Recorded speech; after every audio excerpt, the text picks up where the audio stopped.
दहशत गर्दी में मुलविस किसी को नहीं छोड़ा जाएगा। बलूचिस्तान के वज़रा की प्रेस कॉन्फ्रेंस, कहा दहशत गर्दों में बुजुर्गों, मजदूरों और बेगुनाह लोगों का कत्लेआम किया गया।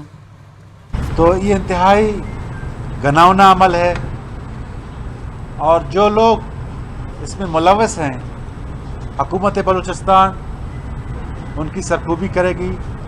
लॉ एनफोर्समेंट एजेंसीज उनके पीछे जाएंगे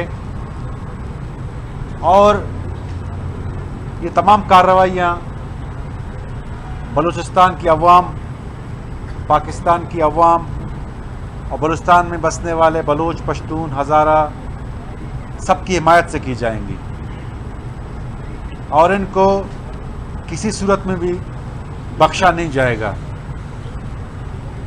तो हुकूमत बलूचिस्तान अपनी भरपूर सलाहियतों को बरवरकार लाते हुए इस सूबे को दोबारा अमन का गहवारा बनाएगी।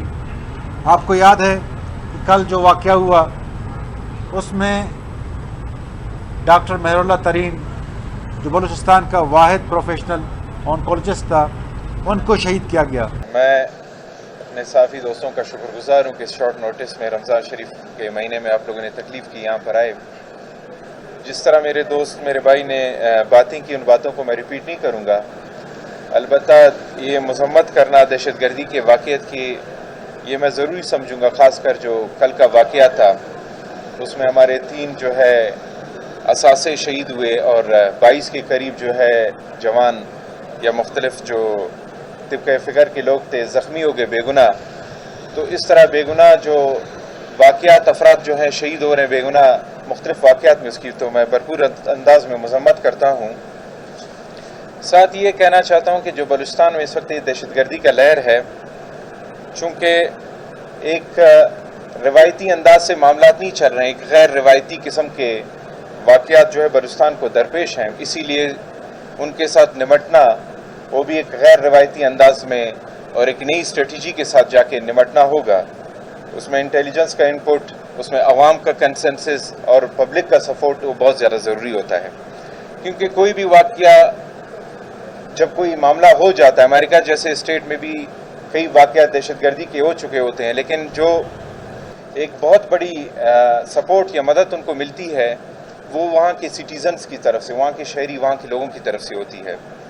तो ये हम उम्मीद करते हैं कि बलूचिस्तान के तमाम शहरी इस दहशत गर्दी के ख़िलाफ़, बलूचिस्तान की तमाम आवाम, पाकिस्तान की तमाम आवाम इस दहशत गर्दी के ख़िलाफ़ एक पेशर होगी जिसका नुकसान बराह रास्त आवाम को हो रहा है। सिर्फ हुकूमत जो है ये काम नहीं कर सकेगी जब तक अवाम उसके पीछे, उसकी सपोर्ट पे ना खड़ी हो। अज़ीज़ साफ़ी दोस्तों, दोनों सूबाई वज़रा ने बलूचिस्तान की जो सूबाई हुकूमत है उसकी पॉलिसी हालिया वाक़यात के हवाले से और इन वाक़यात के असरात के हवाले से आपके सामने रखी। मौजूदा सूबाई हुकूमत पहले दिन से बहुत सी चीज़ों पर वाज़े है। डायलॉग की बात की जाती है कि डायलॉग किया जाए। मौजूदा सूबाई हुकूमत, वज़ीर आला बलूचिस्तान असम्बली के फ्लोर पर कई मरतबा ये ऑफ़र कर चुके हैं कि अगर डायलॉग का इख्तियार किसी अपोजिशन के रहनुमा को भी चाहिए तो वो उसे देने को तैयार हैं, उसके बाद डायलॉग को शुरू करें।